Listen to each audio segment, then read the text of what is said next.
abrir a sua Bíblia no livro, na carta de Hebreus, capítulo 11, nós iremos ler os versos 5 e 6.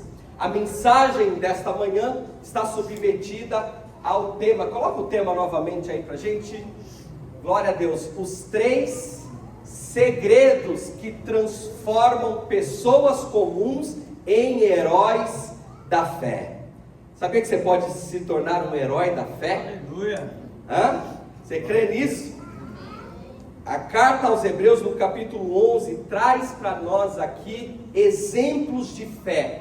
E é muito conhecido, esse capítulo é muito conhecido no meio cristão como a galeria dos heróis da fé. A galeria dos heróis da fé. E quando eu li, Deus me deu aqui uma porção que eu quero compartilhar com você. Vamos ler apenas os versículos 5 e 6 da palavra do Senhor. Vamos falar sobre fé hoje, amém? Diz assim as Escrituras Sagradas: pela fé, Enoque foi arrebatado, de modo que não experimentou a morte, e já não foi encontrado, porque Deus havia arrebatado, pois antes de ser arrebatado, recebeu testemunho de que tinha o quê? Agradado a Deus. Repita isso, diga: agradado a Deus. Agradado a Deus. Versículo 6. Sem fé é impossível agradar a Deus, pois quem dele se aproxima precisa crer que ele existe e que recompensa aqueles que o buscam. Esta é a palavra do Senhor para nós. Queridos, a fé é muito importante na nossa caminhada. Aliás, eu diria que se nós não caminharmos por fé, nós ainda não nascemos de novo. A fé é o fundamento da vida cristã. Sem fé não há comunhão com Deus, não há crescimento espiritual. Sem fé não é salvação. A palavra do Senhor nos informa que a salvação que recebemos vem pela graça, por intermédio da graça, através da fé em Jesus. Então, sem fé, nós não podemos, inclusive, experimentar salvação. Tudo o que fazemos para Deus deve estar alicerçada na fé. Quando Jesus aborda o assunto relacionado à fé, e inclusive Jesus fala muito sobre ter fé, mas capítulo 17 de Mateus, no versículo 20, ressalta aos olhos. Jesus vai dizer: se vocês tiverem fé do tamanho de um grão de mostarda, dirão a este monte. Eu imagino Jesus dizendo isso à multidão, aos discípulos, e ele aponta o monte e diz: vocês com fé, do tamanho de um grão de mostarda, poderão dizer a este monte: mude-se daqui para lá, e ele mudará. Nada será impossível a vocês. Estas são palavras de Jesus. O que Jesus está dizendo é que quando nós somos movimentados por fé, quando verdadeiramente nós cremos no poder de Deus, nada nos será impossível. Nada nos será impossível.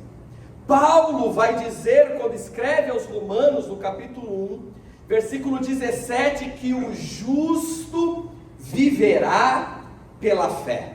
Em outras palavras, o que a Bíblia nos informa é que o que nos mantém em pé, o que nos mantém vivo é a fé. Hebreus capítulo 11, versículo 6 que nós lemos, a Bíblia nos diz que sem fé é o que? Impossível agradar a Deus. O apóstolo João, quando escreve a sua primeira carta, No capítulo 5, versículo 4, ele vai dizer: esta é a vitória que vence o mundo. 2 pontos: a nossa fé. Quer triunfar sobre o mundo, quer ter vitória sobre o mundo, caminhe com fé. É o que a palavra de Deus está nos dizendo. Agora, para compreendermos o que é fé, nós precisamos entender o que não é fé.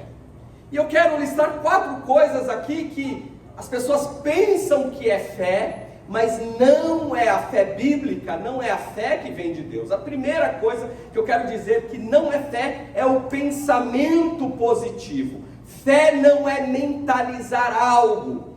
Fé não é mentalizar e acreditar que o universo vai conspirar ao nosso favor. Isto é psicologia de autoajuda, não é a fé bíblica. Então, fé não é pensamento positivo, acreditar que algo vai acontecer e simplesmente acontece. Não. Fé também não é mandinga. Fé não é ritual. Fé não é faça isto e receba aquilo.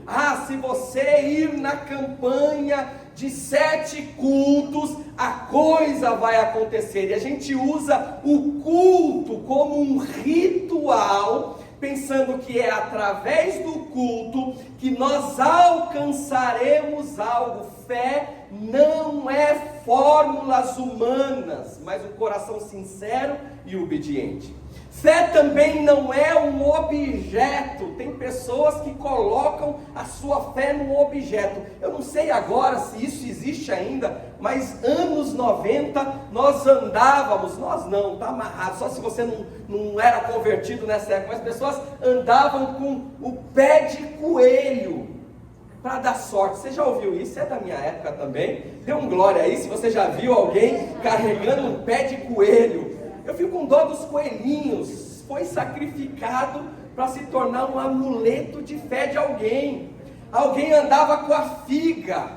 Não é a figa vai me dar sorte aqui, nenhum mal vai me suceder. Tem pessoas que colocam o sal grosso atrás da porta, tem a rosa ungida, o lenço ungido, e transformam a fé em objetos, e esses objetos em amuleto. Fé não é a Bíblia aberta no Salmo 91, empoeirando na sua estante. Eu lembro, antes de conhecer Jesus, nós tínhamos lá em casa uma Bíblia aberta, no Salmo 91, ou era Salmo 23, empoeirando. Ninguém lia a Bíblia lá em casa, mas a Bíblia estava aberta na estante. A gente acreditava que aquilo era um símbolo de fé. A Bíblia fechada, amados, é um livro que não tem poder nenhum. A Bíblia só tem poder de Deus, quando nós abrimos e meditamos na palavra. Amém? Amém. Fé também, por último, não é emoção. Muitos confundem fé com sentir algo. Se eu sentir, eu exerci a fé. Se eu não sentir nada, alguma coisa está errada. Tem pessoas que vêm para o culto e falam: hoje o culto estava cheio de Deus, porque eu senti o arrepio. Glória a Deus. Deus trabalha as nossas emoções, mas fé não é emoção. Você pode não sentir nada hoje, mas o seu coração pode estar cheio de fé. Amém, meus queridos? Inclusive nós exercemos fé em ambientes que não tão apropriados, ou em circunstâncias inapropriadas. A coisa está acontecendo tudo o contrário daquilo que a gente imaginou, mas mesmo assim, ainda assim, você pode ser movido pela fé. Glória a Deus. A falta de fé também é um problema. A gente olha nas escrituras sagradas que a falta de fé impede o agir de Deus. Você pode repetir isso? Diga: a falta de fé impede o agir de Deus. A Bíblia nos fala que quando Jesus, lá em Mateus capítulo 13, quando Jesus volta para a sua terra natal, e Jesus, por onde passava, operava muitos milagres, mas quando ele retorna à sua terra natal, as pessoas não creem nele. E no versículo 58 do capítulo 13 de Mateus, a Bíblia vai nos informar, não fez ali muitos milagres por causa da incredulidade deles. A falta de fé impede o agir de Deus. São os israelitas no deserto. Jesus os liberta da escravidão do Egito com o braço forte, 10 pragas, o mar está se abrindo diante dos olhos deles, mas o que falta para aquele povo? Falta fé. E quando falta fé, o agir de Deus não é visto da forma como deveria. Haveria um tempo para o povo alcançar a terra prometida, e esse tempo ele não é abreviado, ele é prolongado por causa da fé. É Pedro andando sobre as águas. A gente conhece este capítulo. Jesus está andando sobre as águas e Pedro, movido pela fé, vai dizer: se for o Senhor, me faça ir até o Senhor andando sobre as águas. Jesus dá a ordem para Pedro, Pedro começa a andar sobre as águas, mas a Bíblia vai nos informar que quando Pedro para de ser movido pela fé, tira os olhos de Jesus e começa a olhar as circunstâncias, a Bíblia vai dizer, Pedro observa que o vento ainda era forte, e quando falta fé, o agir de Deus é interrompido naquele exato momento, e a Bíblia diz que Pedro começa a afundar. A falta de fé faz pessoas viverem paradas, sem experiências com Deus. Então, em nome de Jesus, levante a sua mão. Eu quero profetizar sobre a tua vida, que você, meu querido e minha querida, seja movido pela fé que vem do Senhor.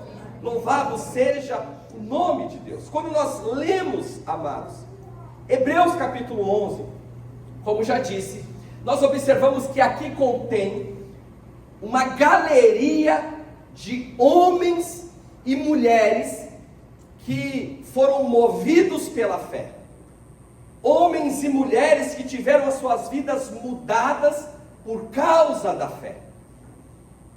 A Bíblia vai nos dizer vai nos informar sobre Abraão, que recebe um chamado de Deus e sai da tua casa, do meio da tua parentela, para uma terra prometida pelo Senhor. Quando nós lemos, por exemplo, o versículo 4, a Bíblia vai dizer que Abel ofereceu um sacrifício superior por intermédio da fé. Versículo 7, aqui neste texto, a Bíblia vai nos dizer que Noé também foi um homem movido pela fé, e por causa da fé, ele foi avisado das coisas que viriam e constrói uma arca. Capítulo 8 até quase o capítulo 20, a Bíblia fala do pai Abraão, e Abraão é um símbolo da fé, o pai da fé, e todas as nações foram benditas por causa da fé de Abraão e da bênção de Deus sobre a vida dele. Capítulo 20 vai falar de Isaac, que é descendente, filho de Abraão. Depois a Bíblia vai falar de Jacó, que pela fé lutou com Deus e prevaleceu, teve a sua vida transformada, homens que se moveram pela fé. A Bíblia vai falar no versículo 22 do capítulo 11 de Hebreus, sobre José, que teve sonhos, e o cárcere, e os processos da vida não o impediram de ser feito governador do Egito. Quando a gente continua lendo o texto, a Bíblia vai falar de Moisés, que foi um instrumento de Deus para libertar o povo do Egito. Vai falar sobre Raabe, vai falar sobre Gideão. Olha o que diz o versículo de número 32 em diante. Que direis mais? Não tenho tempo de falar de Gideão, de Baraque, de Sansão, de Jefité, Davi, Samuel e os profetas, pelos quais, pela fé, conquistaram reinos, praticaram a justiça, alcançaram o cumprimento da promessa, fecharam a boca de leões, apagaram o poder do fogo, escaparam do fio da espada, da fraqueza tiraram forças, tornaram-se poderosos na batalha e puseram em fuga exércitos estrangeiros. Tantas coisas que esses homens realizaram pela fé. Agora tem uma coisa que me pega muito nesse texto, e me pegava muito quando eu lia. Eu conversava com o Senhor e pensava, meditando na palavra, amém, esses homens conquistaram muitas coisas. Agora eu Eu pensava assim, mero mortal, o que Deus vai fazer através de mim? Como é que eu posso ser tido como um herói da fé? E esse tema veio desta reflexão. Eu sou um homem comum. A gente não pensa assim, mas pastor, eu não sou Abraão. Pastor, mas eu não sou Gideão. Pastor, eu não sou Ana que orou com aquele, eu não sou Raabe, eu não sou Isaac, eu não sou Jacó. Se eu fosse José, eu acho que na primeira traição já teria desistido. Eu não sou, pastor, pessoas deste calibre. Só que quando a gente continua lendo o texto, na galeria dos heróis da fé estão incluídos homens e mulheres que sofreram perseguição também. Então, eu comecei a entender que fé não é os feitos. O segredo destes homens não estão nos feitos, não estão no resultado de suas vidas, mas em princípios básicos que podem ser seguidos por mim e por você. Você pode se tornar de uma pessoa comum a um herói da fé, se você entender estes 3 segredos que todos estes homens e essas mulheres viveram. E é sobre isso que nós queremos falar nesta manhã tão gloriosa. E o Senhor me deu este versículo 5 e 6, porque aqui, dentre a galeria dos heróis da fé, versículo 5 que nós lemos, a palavra de Deus cita um nome, Enoque. E aí me deu curiosidade. Abraão, a gente já conhece a história. Gideão também, Deus usou para derrotar o exército dos inimigos, os midianitas, foi uma coisa tremenda. José do Egito, príncipe, se tornou príncipe do Egito. A gente conhece essas histórias. Agora você conhece a história de Enoque? O que Enoque fez? Quais foram os feitos? Eu fui para a palavra, vamos conhecer quem é Enoque. O que Enoque fez? Quais foram os feitos de Enoque? Como Deus o usou para fazer algo sobrenatural?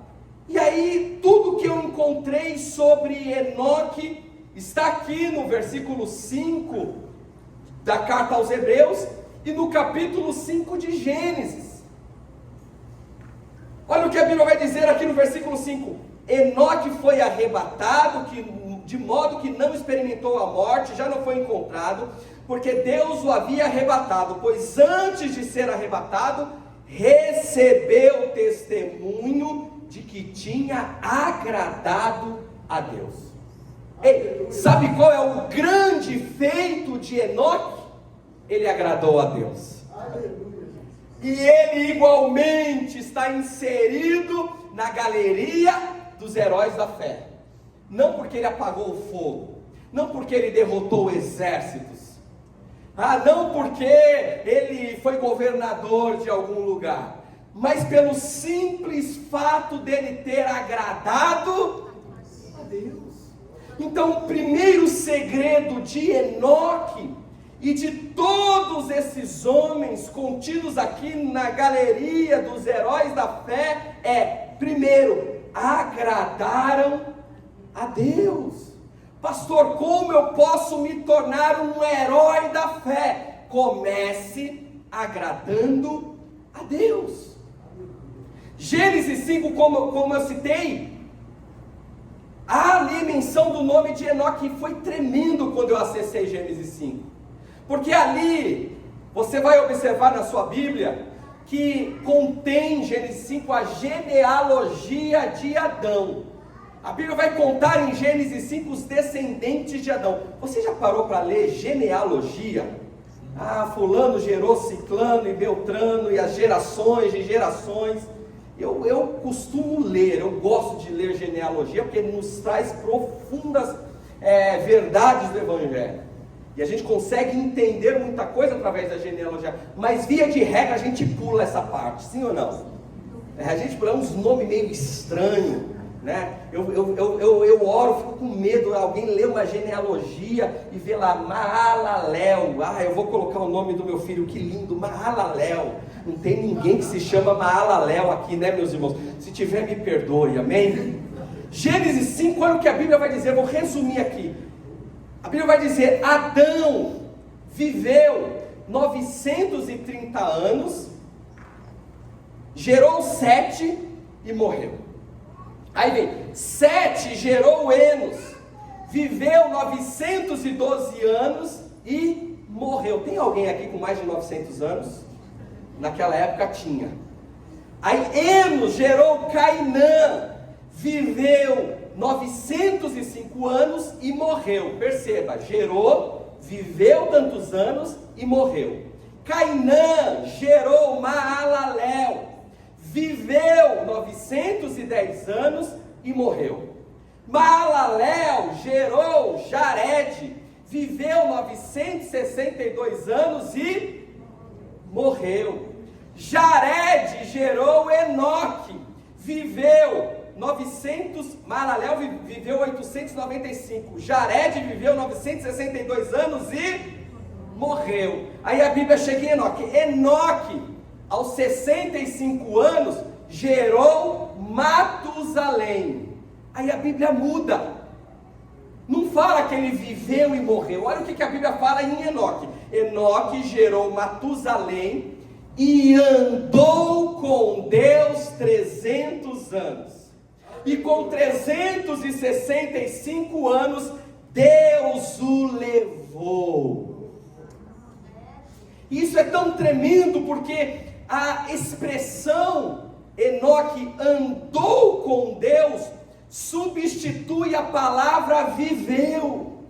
E a expressão já não foi encontrado porque Deus o havia arrebatado, substituiu a palavra morreu. O que nós aprendemos aqui, amados, todos os outros homens antes de Enoque viveram e morreram, mas houve um homem, um herói da fé, que ousou andar com Deus. Aleluia. E deixa eu te falar uma coisa, há uma diferença absurda entre simplesmente viver e andar com Deus, porque quem anda com Deus experimenta uma fé viva e crescente. O primeiro segredo, amados, para se tornar um herói, uma heroína da fé, é tomar uma decisão de andar com Deus. Deixa eu te falar uma coisa, que coisa chata, amados, é nascer, crescer, trabalhar, constituir uma família, quem deseja ainda constituir a família, viver uma vida mais ou menos cheia de conflitos, de tantas coisas que nós somos desafiados, e muitos buscam satisfazer a sua vida no pecado, e aí essa pessoa envelhece e espera a morte chegar. Isso é muito chato. Deixa eu te falar uma coisa, meu querido e minha querida, Deus tem coisas maiores para a sua vida, e hoje Ele te chama para andar com Ele.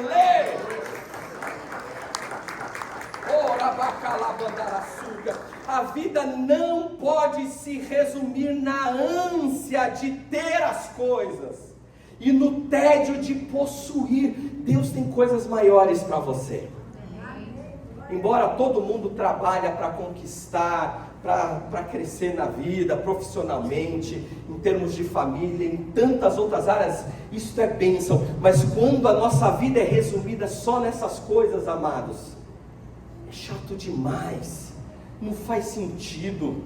E é tão tremendo Enoque. Eu fiz essa reflexão porque Deus plantou um jardim no Éden para viver com Adão. Sabe o que Adão faz? Ele rejeita a companhia de Deus. Como ele rejeita? Pecando. E a Bíblia fala que o pecado faz separação entre os homens e Deus.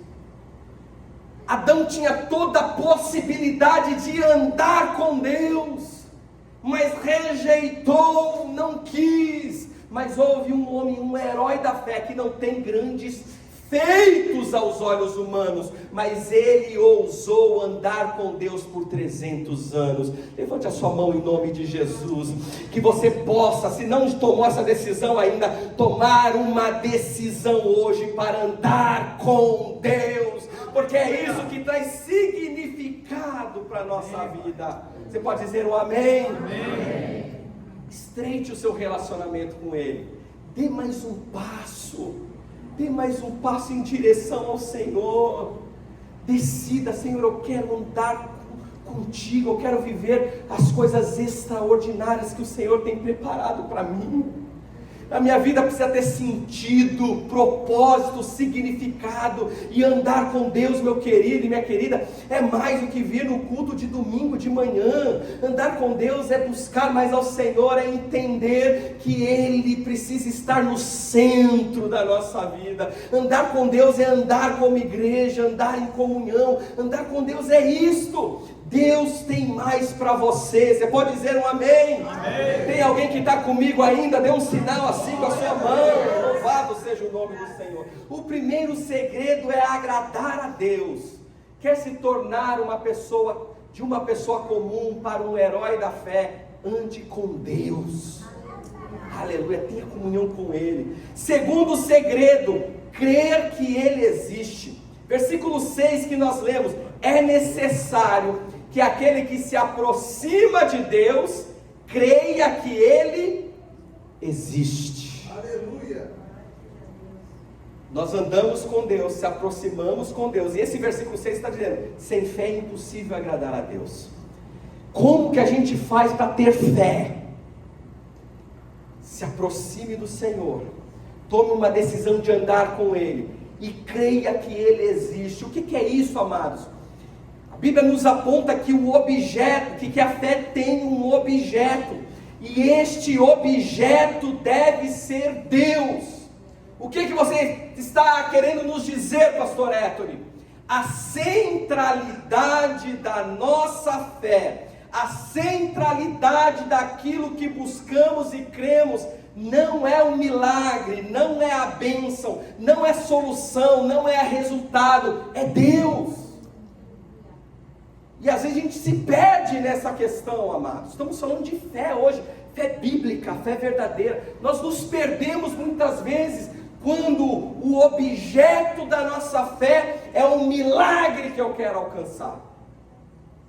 Cuidado, porque quando nós esperamos o resultado, nós podemos incorrer no erro de se afastar de Deus.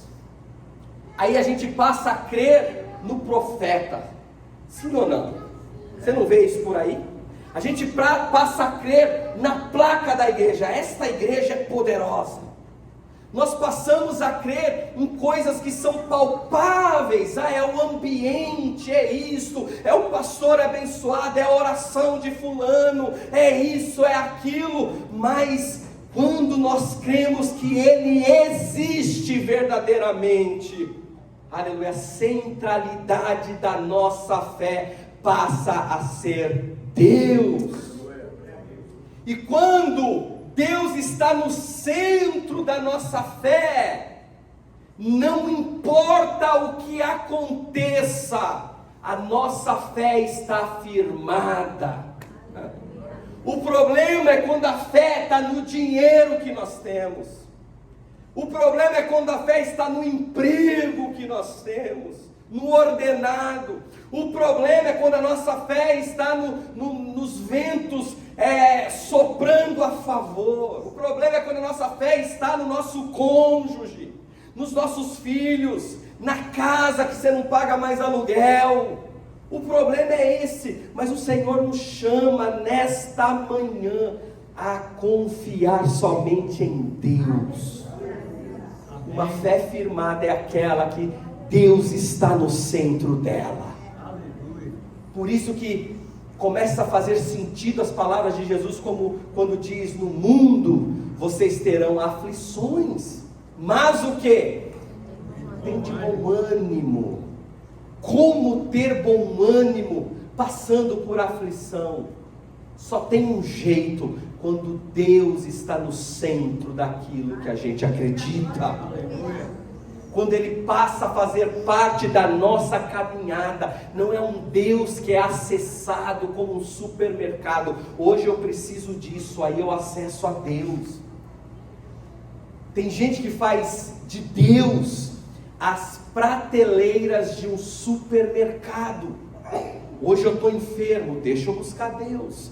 Hoje eu preciso de um novo emprego, deixa eu buscar a Deus. Deixa eu ir para o MEC, deixa eu ir para a oração. E a gente vai acessando Deus como se acessa as prateleiras de um supermercado e vai colocando dentro de um carrinho. Mas a fé verdadeira, o que nos torna heróis da fé, o que nos tira de uma condição de pessoas comuns para pessoas forjadas pela fé, é andar com Ele, agradar a Ele e crer que Ele existe.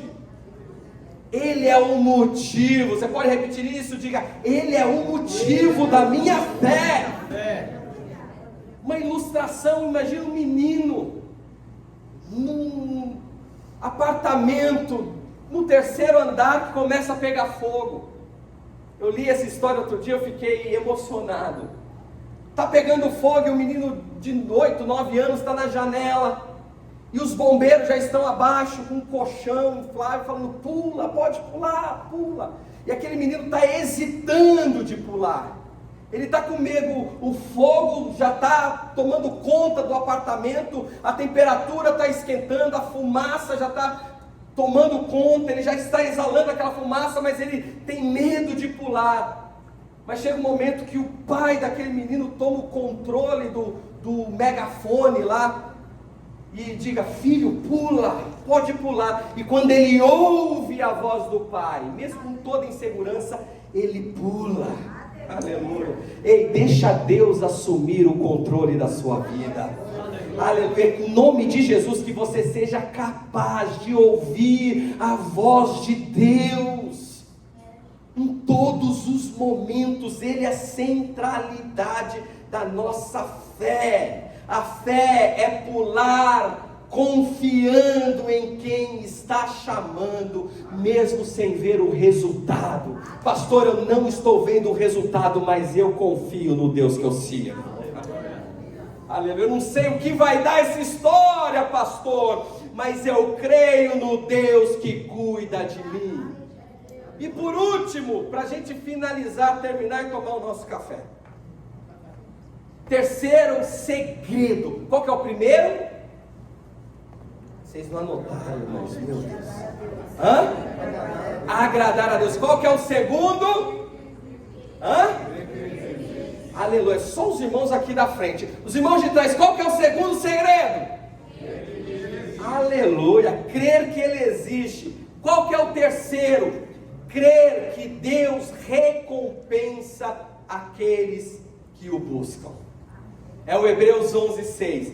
Crer que Ele existe e que Ele recompensa aqueles que o buscam. Deixa eu te falar uma coisa, eu falo isso direto aqui. Deus tem prazer em recompensar a fé sincera, amados. Aleluia, se coloque de pé. Aleluia, Deus tem prazer em recompensar a fé sincera. Deixa eu te falar uma coisa. Deus não se alegra com a incredulidade, mas Ele tem prazer em recompensar aquele que se achega a Ele com uma fé sincera.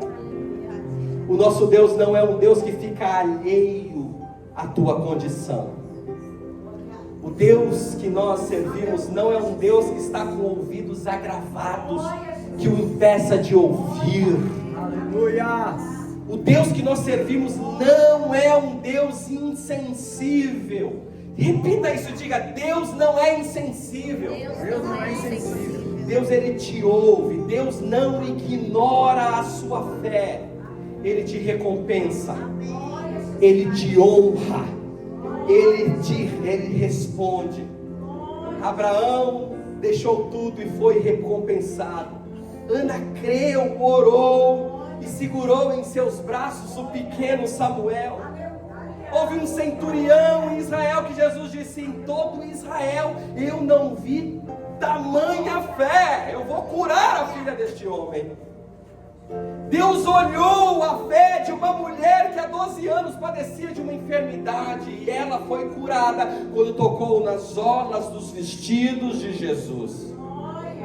Deus ouviu um clamor por nome Bartimeu, conhecido como Bartimeu. Ele clamava à beira do caminho: Jesus, filho de Davi, tem misericórdia de mim. A Bíblia diz que as pessoas que estavam ao redor do Bartimeu insistiam e o repreendiam, dizendo: cala-te, Bartimeu. Mas a palavra nos informa que quanto mais o repreendiam, mais alto ele clamava: Jesus, filho de Davi. Qual que é o seu clamor nesta manhã? Aleluia. Qual que é o seu clamor nesta manhã? Ele tem prazer em recompensar todos aqueles que o buscam. Ele vai honrar a sua fé, meu querido e minha querida. Quando a gente volta lá em Gênesis, no capítulo 5, a Bíblia vai nos dizer que com 65 anos, escute isso, profético para a sua vida hoje. Assim como Deus teve um encontro com o Henrique no Monte, Deus quer ter um encontro com você aqui neste culto hoje. Deus te chama para nascer de novo. Quando foi que Enoque nasceu, pastor? Quando ele gerou Matusalém. Lá em Gênesis 5 diz que com 65 anos ele gera Matusalém. Enoque gera Matusalém. E a partir daí ele andou com Deus. Aleluia. Isto nos mostra que nem sempre Enoque andou com Deus, mas existiu um fato na vida dele que fez com que ele passasse a andar com Deus. Aleluia! Houve um momento, uma virada na vida de Enoque aos 65 anos. Depois que Matusalém nasceu, ele toma a decisão: eu vou andar com Deus. Aleluia! Ei, o que isso quer dizer? Talvez é hoje, neste culto, que o Senhor te chama para andar com Ele. Será que você pode ouvir a voz do Senhor te dizendo: eu quero te transformar de pessoa comum para um herói, uma heroína da fé? Aleluia! Aleluia! Hoje o Senhor te chama para andar com Ele. Oh, aleluia! Pode ser hoje o momento da tua decisão. Talvez você tenha vindo aqui de culto em culto.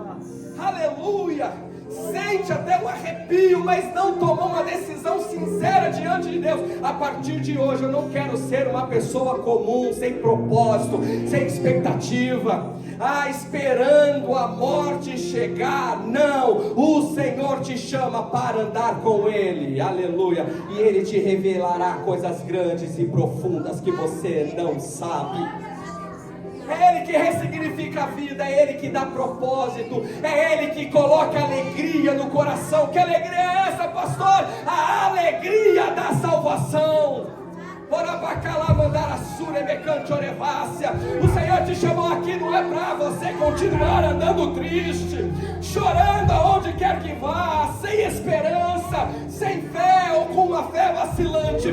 Deus te chamou aqui para dizer: você vai começar a marchar. Aleluia. Eu estou me arrastando, Deus diz: levante-se, portanto, porque todos aqueles que esperam em mim terão as suas forças renovadas. É hoje. Aleluia, aleluia. Vai orando aí. Este é o momento que você fecha os olhos e começa a orar ao Senhor.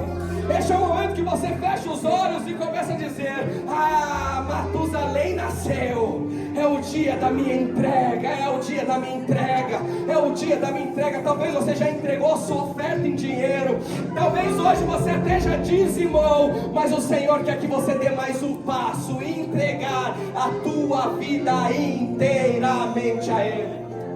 Pastor, eu já sou convertido. Pastor, eu já me batizei. Pastor, eu já faço parte desta igreja. O que mais eu preciso fazer? Precisa começar a andar com Deus. Esse convite é para você também. Este convite é para alguém que esqueceu o primeiro amor, para alguém que tem caminhado com morbidão, alguém que está frio, alguém que não sente mais a presença de Deus. O convite é para você. Receba o toque do Espírito Santo. Receba o toque do Espírito Santo aí no seu lugar. Aí no seu lugar, enquanto você ora, receba a visitação do Senhor. Ele vem como chuva seródia, temporânea. Ele vem como chuva sobre a tua vida. Talvez o teu terreno espiritual esteja seco, a tua terra, aleluia, está toda rachada, porque há muito tempo não via a água do Espírito. Nesta manhã o Senhor derrama sobre a sua vida águas do Espírito Santo, chuvas de Deus sobre a sua vida. Receba em nome de Jesus, receba em nome de Jesus, chuvas de Deus sobre a sua vida.